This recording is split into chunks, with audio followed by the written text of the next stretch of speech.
Chapter 54, Alliances.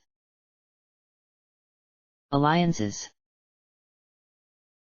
Anoman took a deep breath, the air cold and bracing with the scent of snow and the surrounding pines.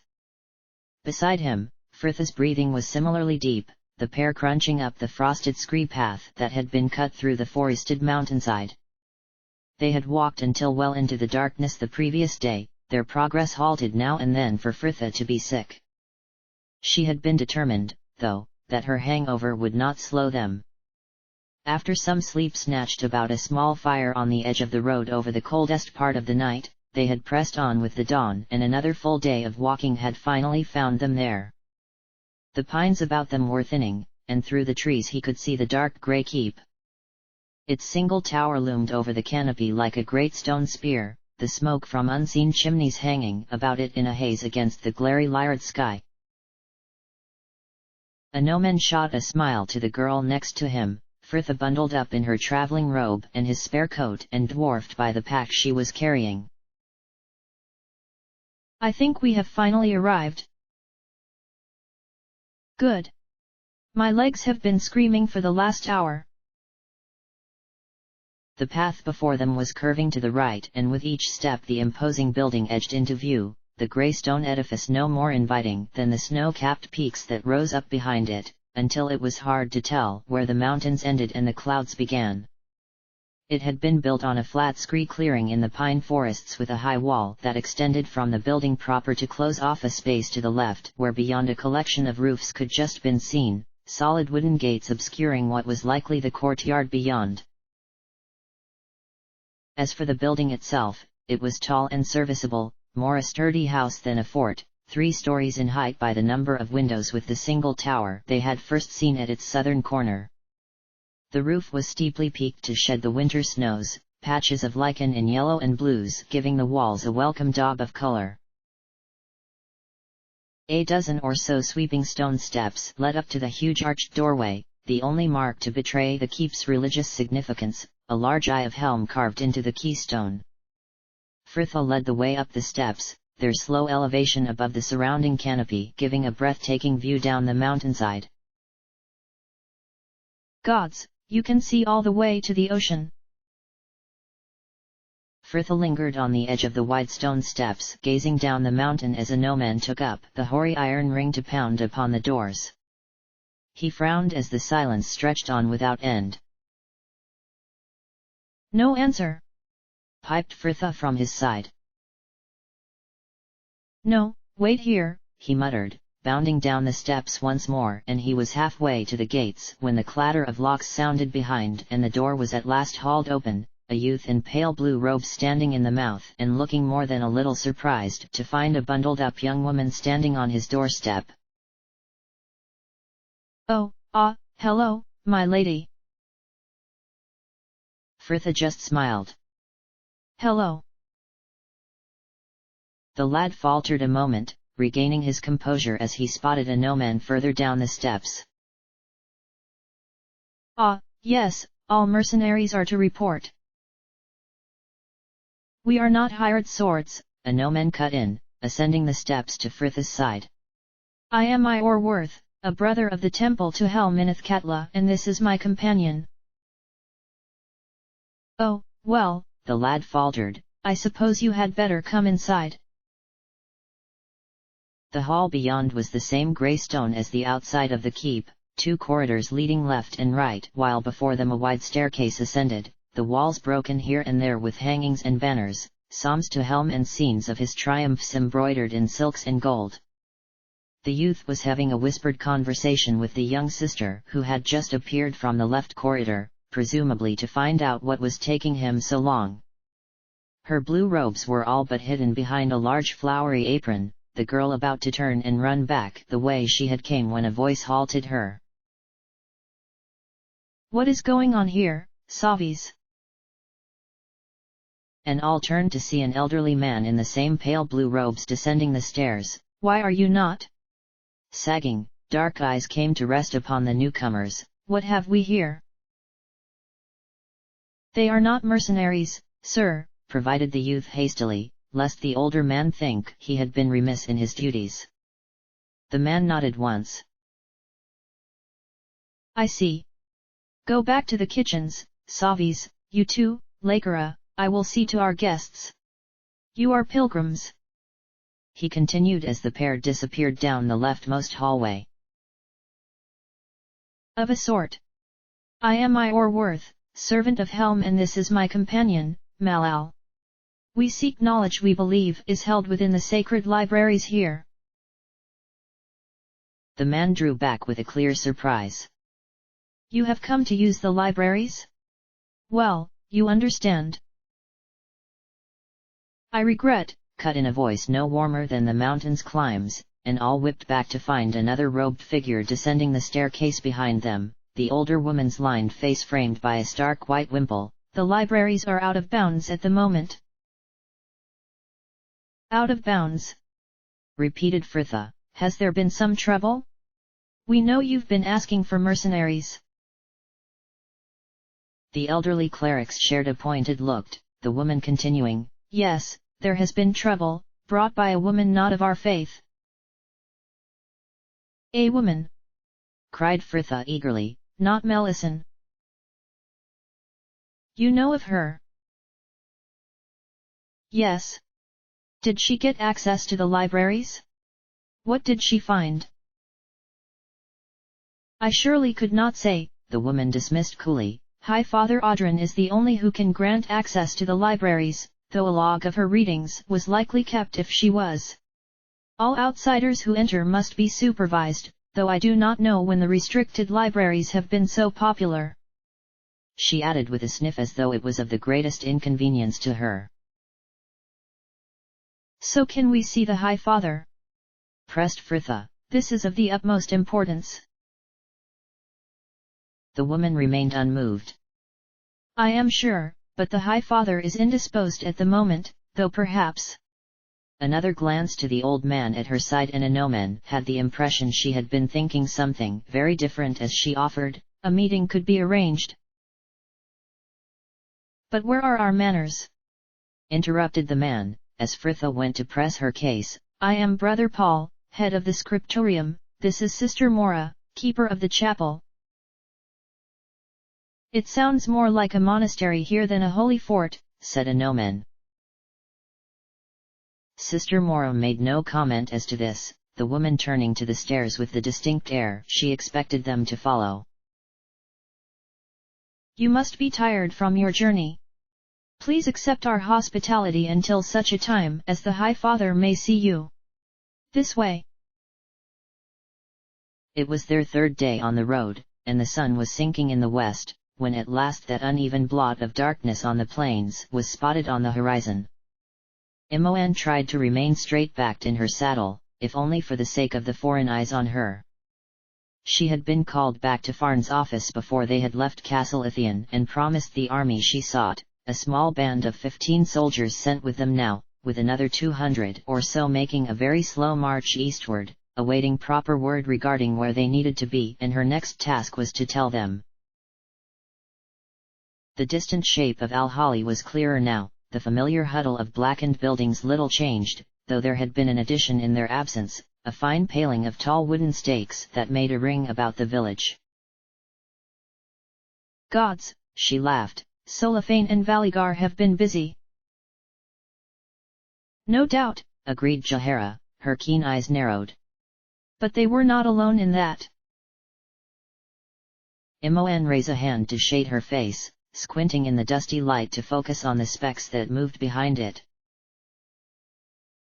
People. Perhaps they are some of the mercenaries Fritha challenged, offered Minsk. And perhaps some of them were, but it was not mercenaries who were patrolling the paling. Imoen was at the head of their company as they arrived at the gates. On the other side, 2 men, one in ill-fitting leathers, the other in only a tunic and both carrying spears, held a quick conference. Halt, ventured the older, a scrawny man with a scrubby 3-day beard, his face just peeking over the wall of stakes. Who goes there? Imoen, of Candlekeep, she added pointedly. Now let us in. The poor man nearly tripped over his spear in his haste to oblige her. "Oh! I'm sorry, milady. Open the gates."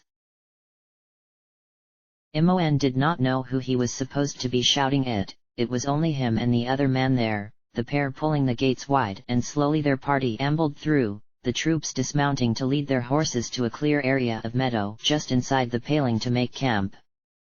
Imoen remained mounted as much to get a better view as anything else. The village was teeming, every house full, while others had made camp in the fields inside the paling, people hurrying through the streets carrying food or wood for the evening's meal, while others lingered in knots, listening to better equipped men who Imoen recognized as true mercenaries. And everywhere came the same reaction of wary admiration, people stopping mid-action or flattening themselves back from the street as they rode past.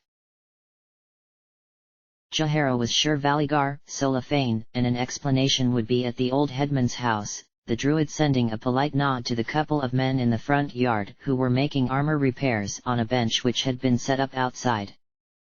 Valigar did not notice them at first, his attention focused on his task as the two men acted under his instruction.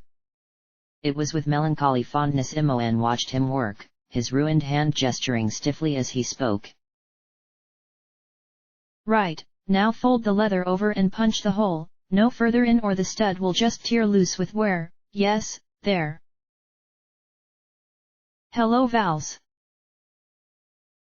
His braided head darted up. "Imoen, you are returned." He was at her side to meet her dismount, Imoen knowing they should embrace after so long, but at the same time feeling strangely on show, and they settled on a handshake and a smile which remained for the rest of their friends. "Jahara, Minsk, it is good to see you all back. You have news?" Imoen snorted and made a pointed glance about them. "You first." Valigar nodded, leaving the men to continue their work to see them inside, the group finding room around the large kitchen table, Imoen's questions tumbling over each other in her haste for answers as soon as the door was closed. "What's happened? What's with all these people? Who are they?" "They began arriving the day after you left," explained Valigar, the man taking a pitcher of water from the table to pour out 4 cups. "There are about 40 or so mercenaries, presumably a better sort than were working for Sendai, since they have been paid only in promises so far. And I believe a small group of 10 harpers are here too. Though they have not specifically said as much, they are a well-equipped group from Zasepar, who keep to themselves and made no mention of payment when they arrived. Of the civilian element, some of the people lived in Al-Hali before Sendai's mercenaries sacked it, while others are refugees from other nearby villages or itinerant Balspawn who heard about this place on the road. We are fortunate the supplies from the Silver Chalice arrived when they did. I do not know how word has traveled, but more people arrive each day." "And you let them?" Imoen cried. "Vals, we can't protect all these people." Valigar shook his head. "They are not here for shelter, Imoen, they came for you, to fight for the savior of Saradush. When we quit Al-Hali to take the battle to Balthazar, they plan to march with us." "What? Interesting," mused Jahara, seemingly unfazed. "How many have gathered here so far?" "Of those who can and wish to fight, about 150 in all. Plus another 50 or so from families who are here as support only. Many are common people displaced by the war. We tried to dissuade them, but they say they want to fight for their homeland, for all the good it will do. All but a handful haven't even the knowledge of how to swing a sword without injuring their comrades. We handed out the spare weapons and armor donated by the Chalice, and Solafane, myself and the mercenaries have been drilling them since they began to arrive, but at this early stage, the best we could hope for in battle is for them not to break ranks and be slaughtered as they flee. I am sure of our defeat if this is the army we are to march with. Have you had any success in securing troops?" "Yes," nodded Jahara, and she related to him the numbers waiting for their word on where best to strike. "Well, considered Valigar grimly. Even with 200 trained soldiers at hand, we will still likely be outnumbered.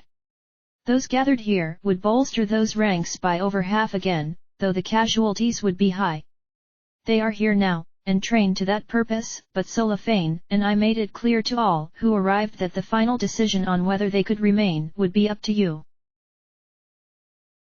Across the table, his dark eyes were grave. Imoen knew what he thought such a decision should be. She sighed, feeling the responsibility ache all through her shoulders. They came here knowing what they were to face, and many will die anyway if Balthazar's army marches.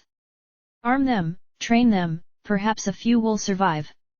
Besides, by the time we have located the main body of Balthazar's forces and moved east, any still unsure will have slipped away, and perhaps those left will have trained enough to stay alive. A shout in the street outside cut off any protest or praise, Valigar opening the door to meet the man from the gate, his scrawny frame practically twitching in his agitation. A large group of refugees have arrived from the east, sir, they say they have news. In the street behind him, a dozen or so road-bedraggled peasants were gathering, Valigar beckoning to the man at their head. You said you have news, prompted Jahara, handing him her untouched cup of water as he arrived at the head of the table. The man bobbed a stiff bow and downed it gratefully. I am Asian, milady, he gasped at last, formerly of Sifen und Aegis. It is a small town many leagues east of here on the river. Barely more than a village, no walls, no militia, many make their livings from farming and have no coin for such things. I was a blacksmith by trade, but... he faltered, drawing a steadying breath. A fortnight ago a force of men came under cover of darkness. They raided barns and homes, carried off goods, livestock, even some people, and cut down any who tried to stop them. Those left remained at first, but after the second night when they returned, those few who survived to see the dawn gave up their homes and left to find safety elsewhere. On the road, we met many others. It seems nearly every settlement without a wall has been raided. Silence greeted his words, Imoen the first to break it, the girl trying to mimic that mellow, assured tone she had heard Frithia use so many times. Thank you for bringing this to us, Asian. She glanced to the gate guard still hovering next to him. You. He looked unnerved he was even being asked. Jaland, milady.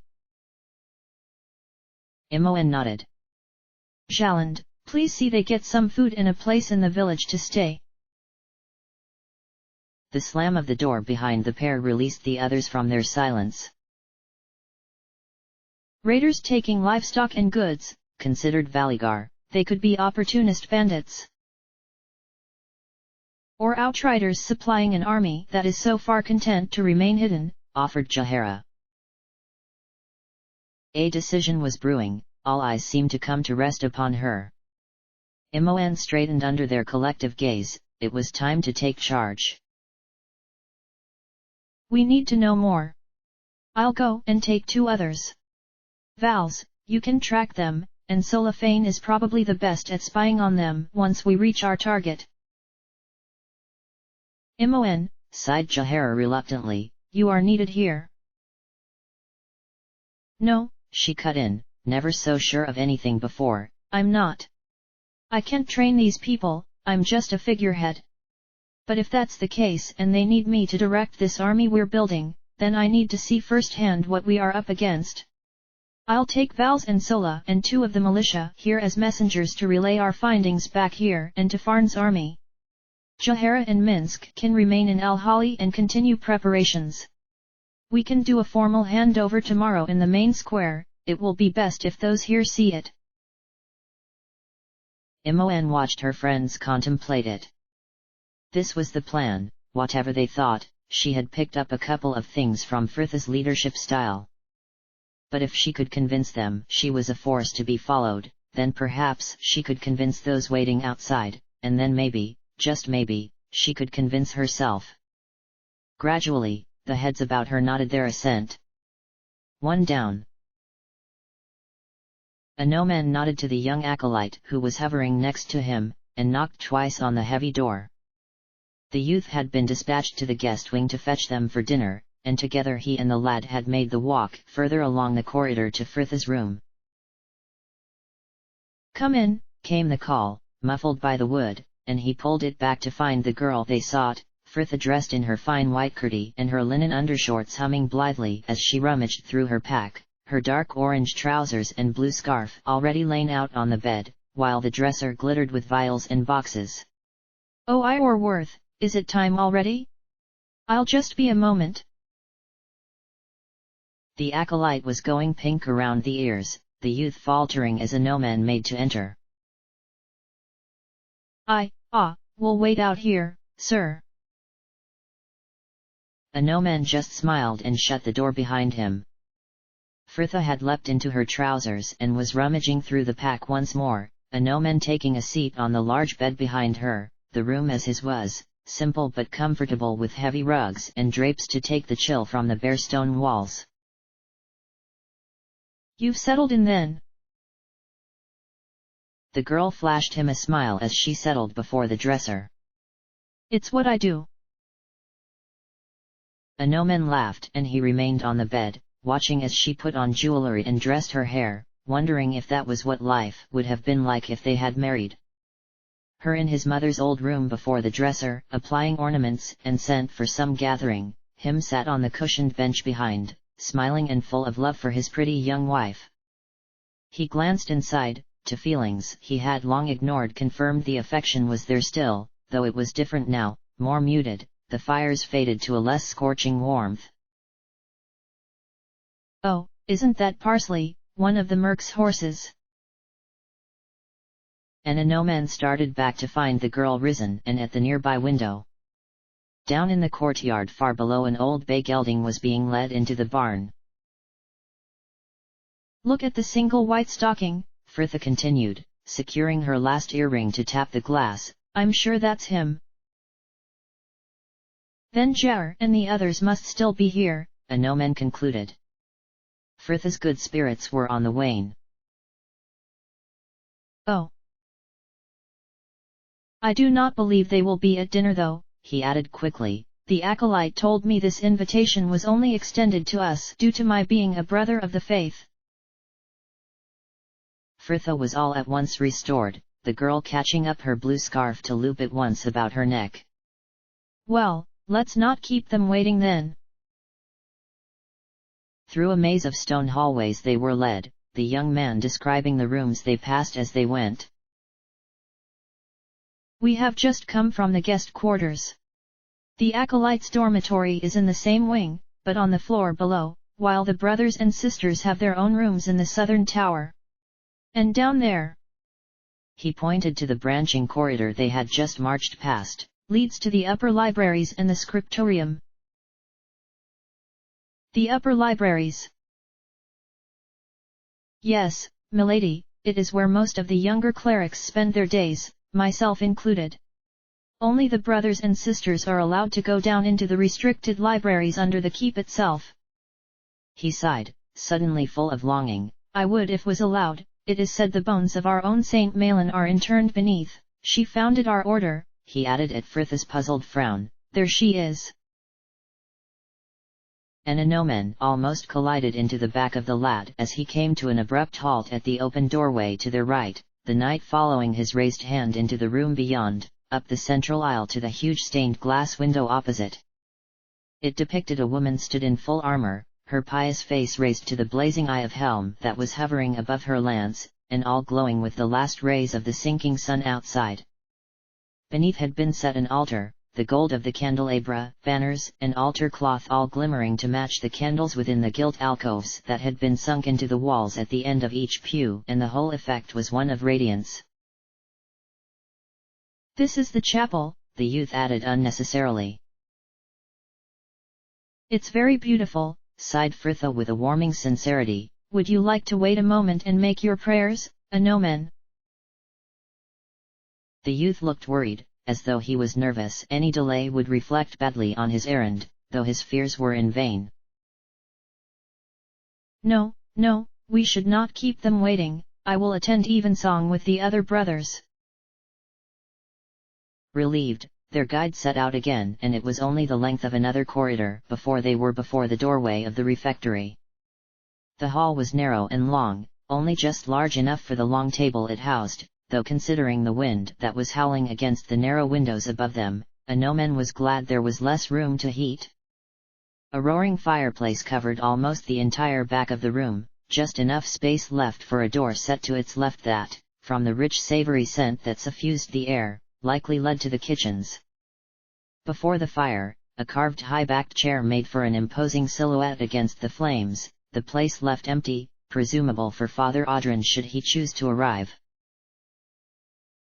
Anomen recognized Brother Paul and Sister Mora amongst the others at the warmer end of the table, the brothers and sisters diminishing in both rank and age as they ran the length of the room to find the youngest acolytes shivering just before the doors. There were about 30 people there in all, and, despite all he had been led to believe of this order, none looked particularly martial. The twisting unease that had been in Anomen's stomach since they had entered gave another heave. Their young guide showed them a space on the benches opposite Paul, before returning to his place nearly at the doors.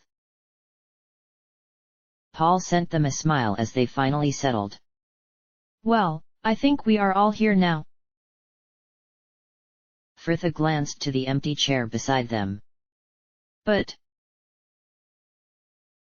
the High Father will not be joining us this evening, Paul hastened to explain. He has much to attend to and will eat in his rooms. However, Sister Mora did speak with him after you arrived and he will have the time to meet with you both just after the noon service tomorrow. Anomen nodded deeply, as much of a bow he could make while seated. We thank you for your pains. Paul just smiled, his hand raised to signal the acolyte who was standing behind him, and dishes began a slow procession through the kitchen doors. Plates of roast meat, likely boar considering their location, steaming cauldrons of soup and boiled vegetables that would have had to have been brought up from the lowlands were being set before them. Paul noticed Anomen's surprise.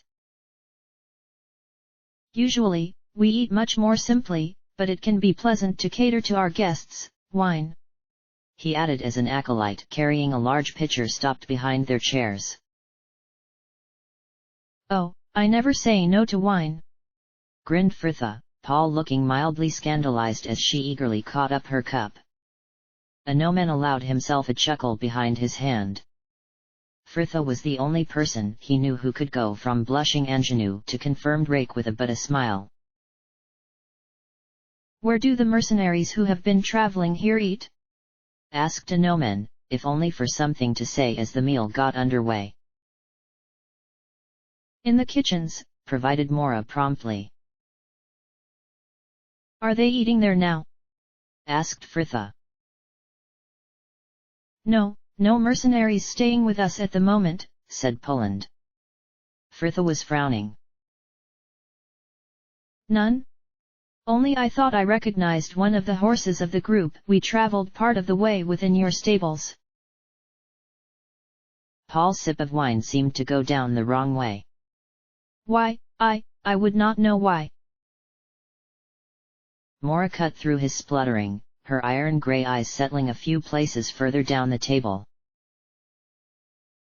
Brother Farrell, would you know why one of the mercenary groups who passed by here recently would have left a horse behind?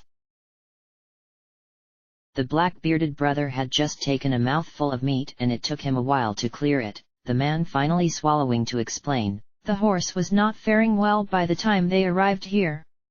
Likely the cooler air up here, it had a minor chest infection.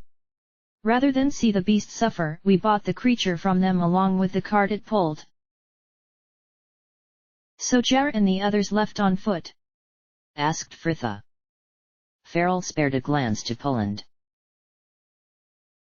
So I understand. They mentioned continuing the path north down the mountain towards the coast to look for more work there, continued Poland. They did not like the task you have here. No.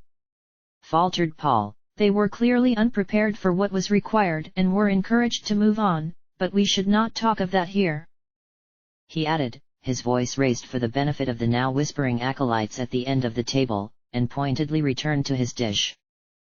Frithha glanced to Anoman and shrugged imperceptibly. It seemed their answers would have to wait until the morrow. Imoen spent the rest of the afternoon touring the camp, meeting the mercenaries who greeted her with a gruff nod and the refugees who milled about her with respectful awe. Solafane had been over at the southern meadow holding drills, a group of mercs doing their best impression of an aggressive front-line charge as a knot of nervous peasants struggled to hold their formation. To Imoen's surprise and intense gratitude, it had been he who had given her the embrace she had avoided from Valigar, the man seeming melancholy in himself despite the warm greeting. They had talked about the training. Many there were still wary of him, especially those originally from Al-Hali, though no one had been foolish enough to take it further, and according to his assembled students, he had earned a reputation as one of the more patient tutors. Imoen supposed as a drow everyone must seem clumsy to him. His simple mantra of practice leads to mastery, putting all on an even level, where time was the only matter to overcome. For a whole afternoon she played the great leader, meeting those who had put their faith in her and their stand against Balthazar, asking questions and exuding a confidence she did not feel, and it was exhausting. The sunset had finally allowed her to retreat into the old headman's house where they had placed their headquarters to share a meal and idle talk in the kitchen with the familiar knot of people it felt like she had always known. The others were still down there now, but Imoen had nodded off and jerked herself awake one too many times, and Valigar had suggested they retire, though she was suddenly more than alert as they stepped together into the dimly lamplit room, and the awkwardness she felt at their first meeting returned back full force.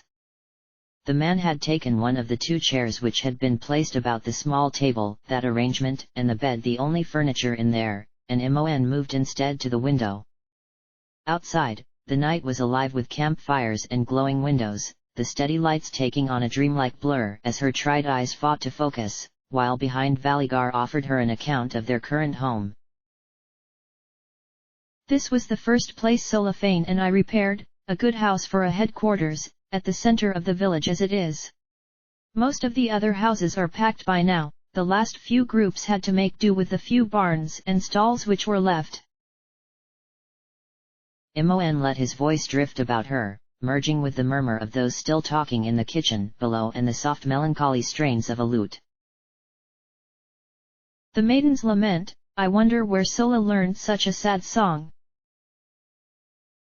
They are the only ones he seems to know how to play," muttered Valigar. Imoen snorted, at last turning from the window to sink gingerly into the chair opposite, barely parted a 10-day, and yet they felt like strangers. "So how have things been here?" The man just shrugged, leaning back in his chair. "You have already witnessed all I could tell you. We have a small force here, but with this Duke's support secured we at last have an army to match upon Balthazar's.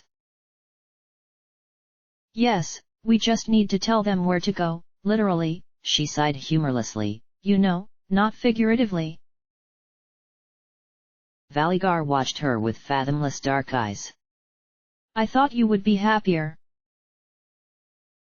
"It is hard, a lot of people are looking to me now. I don't want to let them down." "You won't?"